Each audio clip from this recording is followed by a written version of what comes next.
My Vacation. This poem is written by Toru Dutt. ఈ poem రాసింది ఎవరయ్యా అంటే మనకి తోరు దత్. అంటే యాక్చువల్గా ఈ పోయం రాసింది ఒక ఫ్రెంచ్ రైటర్ అనమాట. పేర్ జేన్ డే బెరాంచర్. పేర్ జేన్ డే బెరాంజర్ అనే రచయిత రాశారు. దీన్ని ఇంగ్లీష్లోకి ట్రాన్స్లేషన్ చేశారు ఎవరయ్యా అంటే తోరు దత్ అనమాట. ఎవరి తోరు దత్ అని మనం ఆలోచిస్తే Toru Dutt she is an Indian poet. కలకత్తాలో జన్మించారు ఈమె. గొప్ప రచయిత్రి అనమాట, ఇండియన్ ఇంగ్లీష్ రైటర్. ఈమె కలకత్తాలో జన్మించడం జరిగింది. She went abroad. తర్వాత ఎడ్యుకేషన్ నిమిత్తం ఇతర దేశాలు వెళ్ళారు. అక్కడే చాలా కాలం ఉన్నారనమాట.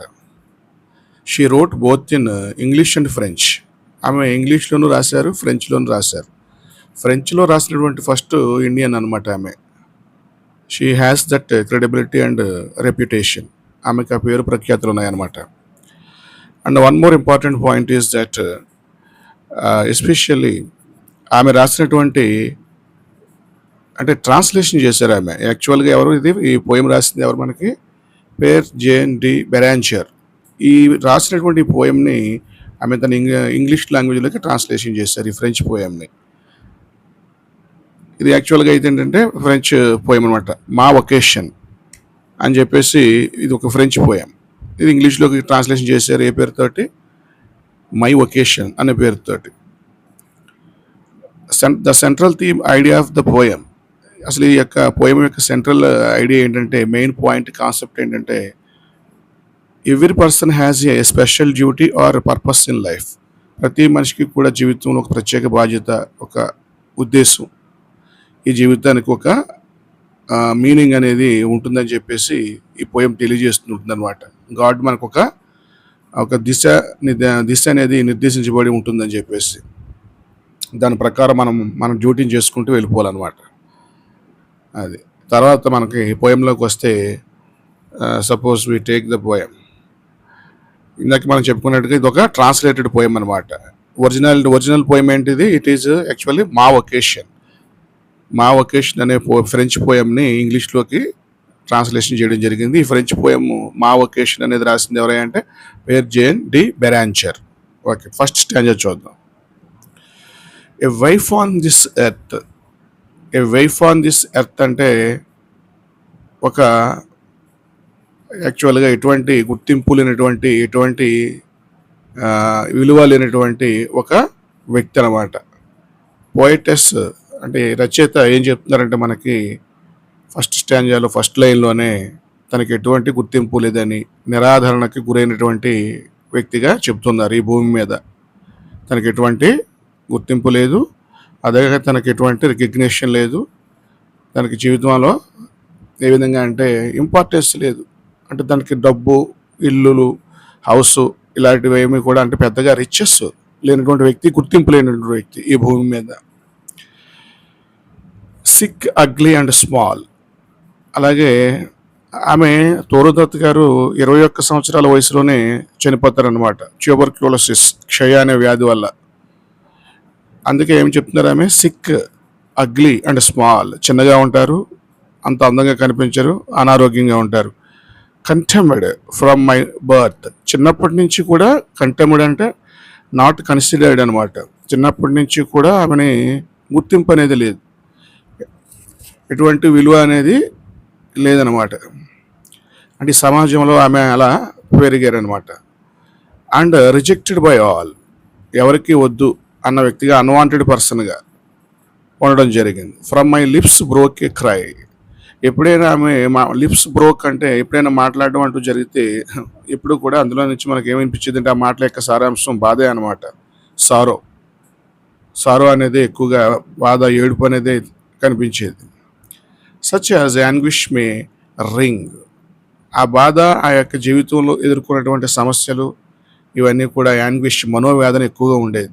మే రింగ్ అంటే మెలిపెట్టేయడం అనమాట. అంటే మనస్సును బాధ పెట్టే అనేక సంఘటనల్ని, అనేక విషయాల్ని ఆమె ఎదుర్కొన్నారు. ఇటువంటి స్థితిలో కూడా మరి గాడ్ ఆమెకి ఏమైనా సందేశం ఇచ్చారంటే, భగవంతుని మనం ప్రార్థిస్తాం కదా ఏ విషయంలోనూ, కష్టాలు ఎక్కువగా ఉన్నప్పుడు, బాధలు ఎక్కువగా ఉన్నప్పుడు ఆమెకి గాడ్ ఒకటే చెప్పారు, ఏమనంటే Singh said God in reply. తన బాధలకి, కష్టాలకి, ఇవన్నిటికీ కూడా జనరల్గా ఏమంటే మనుషులు డిసప్పాయింట్ అయిపోయి చేసే పని ఆపేసి అలా మూడీగా ఉంటారు. కానీ ఆమె అలా చేయలేదు. తనకి గాడ్ ఒక బాధ్యత చెప్పినట్టుగా ఫీల్ అయ్యి, గాడ్ ఆమెకి చెప్పినట్టుగా ఫీల్ అయ్యి ఏమంటున్నారు, Singh said God in reply. తన బాధలకి గాడ్ ఏ విధంగా సొల్యూషన్ చెప్పారంటే, కంఫర్ట్ ఇచ్చారంటే, పాడు నువ్వు, సింగ్ అంటే పాడు. పాడడం అంటే ఏంటి, ఇక్కడ పోయిటరీ. తను ఎందులో చూసుకోవాలి, తన బాధలకు సొల్యూషను, తన యొక్క కష్టాలను ఎలా ఎదుర్కోవాలి, బాధలు వచ్చాయని చెప్పి చేస్తున్న డ్యూటీ ఆపేయడం కాకుండా ఎప్పట్లాగే తను ఒక రచయిత్రి కాబట్టి, టాలెంటెడ్ పర్సన్ కాబట్టి, పోయిటరీలోనే అంటే రచనలు చేస్తూనే అందులోనే తన యొక్క కంఫర్ట్ అంటే సొల్యూషన్ అంటే ఇక్కడ మనసుకి ఆనందాన్ని ఆ విధంగా పొందాలన్నమాట. అంతేగాని చేస్తున్నటువంటి డ్యూటీని ఆపేసి వచ్చిన కష్టాలను చూసి భయపడుతూ బాధపడుతూ ఉంటే దేర్ ఈజ్ నో లైఫ్. అది ఇక్కడ మెయిన్ కాన్సెప్ట్గా తీసుకున్నారు ఆవిడ. Second stage, by wheels coach besmeared. By wheels coach besmeared. ఇక్కడ వెల్స్ అంటే రిచ్ పీపుల్, కోచ్ అంటే ఒక జట్కా బండి అనమాట, గుర్రపు బండి. బీస్మియర్డ్ అంటే బురద పడడం. మనం ఇప్పుడు రోడ్డు మీద నడుచుకుంటూ వెళ్తున్నప్పుడు రోడ్డు మీద ఉన్నటువంటి పిట్స్, అలాగే నెక్స్ట్ ఈ గుంటలు, అటువంటి వాటిల్లో వర్షపు నీరు నిలిచిపోయి ఉంటుంది. ఇటువంటి సందర్భంలో ఎటువంటి వెహికల్ అటువైపు వెళ్ళినా సరే అవి ఆ యొక్క బురద, ఆ యొక్క వర్షపు నీళ్లు మన మీద పడే అవకాశం ఉంటుంది. ఇక్కడ ఆమె అది చెప్తున్నారనమాట, తన మీద బురద పూయి పడుతుందని చెప్పేసి. బురద అనేది, ఈ వర్షపు నీళ్ళ యొక్క బురద అనేది రోడ్ల మీద ఉన్నది ఈ కోచ్ ఏదైతే జట్కా బళ్ళు వెళ్తున్నప్పుడు పక్క నుంచి మనం నడుస్తూ ఉంటాం కదా, అది మీద పడుతున్నట్టుగా. విత్ డర్ట్ ఇన్ షోర్ అంటే దీని అర్థం ఏంటంటే, నిజంగా ఆమె రోడ్డు మీద నడుస్తూ ఉంటే, ఒక జట్కా బండి వెళ్తూ ఉంటే దానివల్ల వచ్చినటువంటి బురద మీద పడిందని ఒక పాయింటే కాదు అది. దాని యొక్క ఇన్నర్ మీనింగ్ ఏంటంటే అవమానాలు అన్నమాట. వాళ్ళంతా కూడా ఏంటంటే ధనవంతులు, గొప్పవాళ్ళు, ఇటు డబ్బు లేని వాళ్ళని చూసి, ఏమీ లేని వాళ్ళని చూసి అవహేళన చేస్తూ ఉంటారు. అది ఇన్నర్ మీనింగ్ అనమాట. అది ఇన్సల్టెడ్ అంటే జీరుడు. ఇన్సల్టెడ్ అంటే అవమానిస్తూ ఉంటారు. జీరుడు అంటే ఎగతాళి చేస్తూ ఉంటారు. ఏమీ లేదు వీళ్ళకి, ఒక ఇల్లు లేదు, లేకపోతే పొలం లేదు, ఆస్తి లేదు, వీళ్ళేం మనుషులు, వీళ్ళు కూడా మనుషులేనా అన్నట్టుగా. By the Minions of power. ధనవంతులు ఒకటే కాదు, ధనవంతుల దగ్గర పనిచేసే మినియన్స్ అంటే ఈ సర్వెంట్స్ లాంటి వాళ్ళు. యాక్చువల్గా ఎవరి దగ్గర పనిచేస్తారు వీళ్ళు, ధనవంతుల ఇళ్లలో పనిచేసే వీళ్ళకి కూడా చాలా పొగరు అనమాట. మాకేదో పెద్ద గొప్ప జీతం వస్తుంది, మేము చాలా గొప్ప వాళ్ళ దగ్గర పనిచేస్తున్నాం అని చెప్పి వీళ్ళు కూడా హేళన చేస్తూ ఉంటారు. Where shall I fly. ఇటువంటి బాధలు, అవమానాలని తట్టుకోవాలంటే చాలా కష్టం. సమాజంలో ఉన్నటువంటి సొసైటీ అంతా కూడా అప్పుడు ఈ విధంగా అవహేళన చేస్తూ, బాధపెడుతూ, అన్ని సమస్యలే జీవితంలో కనిపిస్తూ ఉంటే ఎక్కడికి పారిపోవాలి? Who comfort will bring. ఎవరు తీసుకొస్తారు మనకు శాంతిని? Sing said God in reply, chant poor little thing. అప్పుడు గాడ్ తనకి ఏమని చెప్పారు, సందేశం ఏ విధంగా ఇచ్చినట్టుగా ఆమె ఫీల్ అయింది, సింగ్ పాడు అని గాడ్ చెప్పినట్టుగా అర్థమైంది అనమాట. ఆమె పాడు అంటే ఇక్కడ తన పోయిటరీని కంటిన్యూ చేయడమే, అందులోనే ఆమెకి మనశ్శాంతి దొరుకుతుంది అనమాట. Third stage, life struck me with fright. జీవితం ఆమెను ఏ విధంగా చేసిందంటే చాలా భయపెట్టేసింది. It hurts her. జీవితం ఆమెని బాధించింది అనమాట. అంటే సంతోషం కంటే ఎక్కువగా తను ఎక్కువ బాధల్ని, కష్టాలని ఎదుర్కొంది. Full of chances and pain అంటే ఎక్కువ బాధలకి, కష్టాలకి ఎక్కువగా అవకాశం ఉందన్నమాట ఆమె జీవితంలోనూ. రచయిత జీవితంలో ఎక్కువగా ఏం కనిపిస్తుందంటే ఎక్కువ కష్టాలే కనిపిస్తున్నాయి అనమాట. So హగ్గడ్ with delight. కానీ ఆమె ఏం బెదిరిపోలేదు, భయపడి పారిపోలేదు, వాటిని కూడా ఫేస్ చేసింది అనమాట సంతోషంతో. The drudges hard chain. Drudge అంటే ఒక రకంగా వెట్టి చాకరీ చేసేవాళ్ళు. పూర్వం ఏం చేసేవారంటే ఈ వెట్టి చాకరీ చేసేవాళ్ళు పారిపోతారో అని చెప్పేసి వాళ్ళకు చైన్ కట్టేసేవారు, చాలా దూరంగా వెళ్లకుండా అక్కడే ఉండేటట్టుగా అనమాట. అలా the drudges hard chain, one must eat. కాబట్టి ఇటువంటి చైన్తో బంధించబడినటువంటి ఒక వెట్టి చాకరీ చేసే మనిషిలాగా మరి ఆమె ఏంటంటే ఈ బాధలు, అవమానాలను ఎదుర్కొంటూ జీవితం రచయిత లైఫ్ని ఫేస్ చేయడం జరిగింది అనమాట. One must eat. ప్రతి మనిషి తినాలి. ఎందుకని తినాలి? బ్రతకడం కోసం తినాలి. తినటం కోసం బ్రతకపోయినా చాలామంది తినటం కోసం బ్రతికే వాళ్ళు కూడా ఉంటారు, అది వేరే విషయం ఇక్కడ. కానీ ప్రతి మనిషి బ్రతకాలంటే తినాలి. కానీ ఎట్ ఐ డై, కానీ తనకి చావు వచ్చిందనమాట. తినటానికి సరిగ్గా ఫుడ్ కూడా లేదు. Like a bird with clipped wing, రెక్కలు కత్తిరించిన పక్షి పంజరంలో బంధిస్తే ఎక్కడికి వెళ్ళాక ఎలాగ అయితే అలమటించిపోతుందో తను పరిస్థితి కూడా అలాగే ఉంది. కానీ ఇంత కష్టంలో కూడా గాడ్ యొక్క సందేశం ఏంటి మీకు? సింగ్, పాడు. Said God in reply, chant poor little thing. కాబట్టి నీ డ్యూటీ, నీ యొక్క సంతోషం, నీ బాధ్యత, నీ డివైన్ డ్యూటీ ఎక్కడుందంటే, నీ యొక్క దైవిక వృత్తి ఎక్కడుందంటే పాడడంలోనే ఉంది. ఈ మై వొకేషన్ అంటే మనకి దాంట్లో టైటిల్లోనే ఉంది. ఏమని? My vacation. ఏంటది మై వొకేషన్ అంటే? ఒక వృత్తి అనమాట, నా వృత్తి. ఇక్కడ వృత్తి అంటే ఏంటి? పిలుపు, కాలింగ్ అనమాట. కాలింగ్ అంటే ఇప్పుడు మనిషి తన యొక్క వృత్తిలోనే సంతోషాన్ని వెతుక్కోవాలి ఎప్పుడు కూడా. అప్పుడు దాన్ని ఒక జాబ్, మన జాబ్లోనే మన సంతోషాన్ని వెతుక్కుంటే ఎలా ఉంటుందంటే అది ఒక బర్డెన్గా, బాధగా అనిపించదు. మన సంతోషం వేరే దాంట్లో ఉండి మన వృత్తి వేరుగా ఉందనుకోండి, ఇక రోజు మనం చాలా ఇబ్బంది పడుతూ ఉంటాం అనమాట, పని చేయలేక, ఆ వృత్తి చేయలేక, జాబ్ చేయలేక. కాబట్టి గాడ్ ఎటువంటి సందేశాన్ని ఇచ్చారంటే ఈమెకి, your vacation is calling. It means that నీ హ్యాపీనెస్ కూడా అందులోనే ఉంది. ఎందులో అంటే నీ వృత్తిలోనే ఉంది. మై వొకేషన్, నా వృత్తి. నా వృత్తి అంటే పిలుపు అనమాట, అంటే కాలింగ్. కాబట్టి నీ యొక్క వృత్తి ఏదైతే ఉందో, పోయిటరీ రాయటం అనేది, దాన్నే కంటిన్యూ చేయన్నట్టుగా సందేశం ఇచ్చారు. Next stanza, love cheered for a while. కానీ ఇంత బాధాకరమైన జీవితంలో కూడా ఆమెకు ఒక సంతోషాన్ని, ఒక పాయింట్ ఉందన్నమాట. కొద్ది కాలం పాటు ఆమె సంతోషాన్ని కూడా అనుభవించింది. అది యవ్వనంలో ఉన్నప్పుడు అనమాట. Love cheered for a while. కానీ యవ్వన కాలం ఎక్కువసేపు ఉండదు కదా, అది కూడా వేరే విషయం. మై మార్న్ విత్ హిజ్ రే. తను ఏ విధంగా అయితే ప్రేమ జీవితాన్ని అనుభవించిందో, ఎవరైతే ఆ వ్యక్తి ఉన్నారో అతని యొక్క ఒక రకమైనటువంటి స్నేహభావం వల్ల కావచ్చు, ప్రేమ వల్ల కావచ్చు, రచయిత చాలా సంతోషపడ్డారు. But like a ripple or smile. కానీ యవ్వనం అనేది ఎక్కువ ఉంటుందా? ఈ యవ్వన కాలం అనేది, ఈ మనిషి ఇటువంటి జీవితం ఎంతకాలం జీవించగలడు? మళ్ళీ ఎప్పటికైనా సరే మిడిల్ ఏజ్ వచ్చేస్తుంది, మళ్ళీ ముసలి వాళ్ళు అయిపోతాం.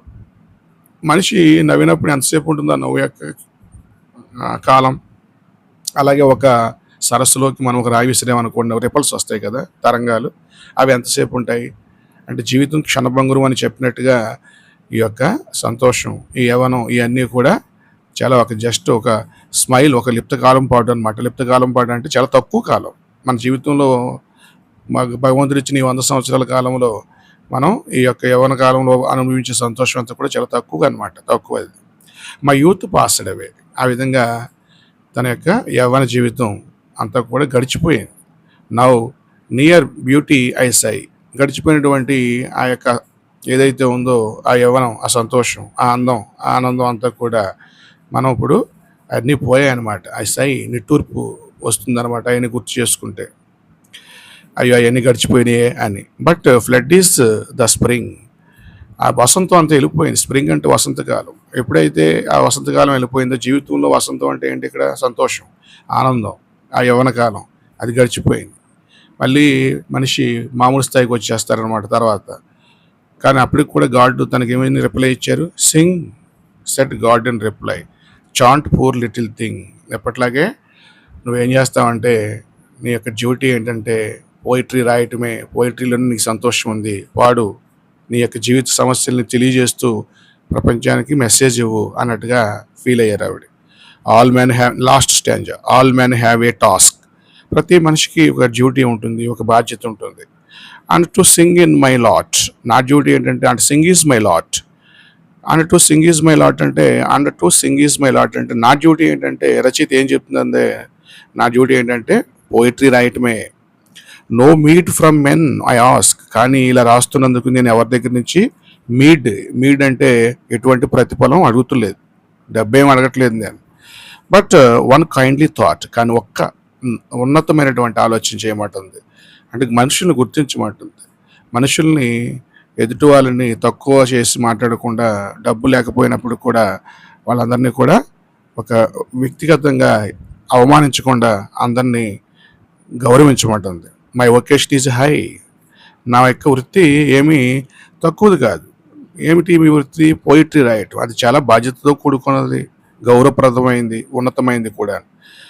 Mid the glasses that ring. Mid the glasses అంటే ఇప్పుడు ఈ పార్టీలు ఫంక్షన్లు చేసుకున్నప్పుడు ఈ గ్లాసెస్లో అవి ఇవి ఆల్కహాల్ మందు అవి పోసుకొని తాగుతుంటారు కదా, ఇవి వచ్చే సౌండ్ అనమాట. ఈ ఉన్నత వర్గాల వాళ్ళు చేసే ఆనందంతో చేసే ఈ శబ్దాలు ఉన్నాయి చూశారు, అది వేరే విషయం అనమాట.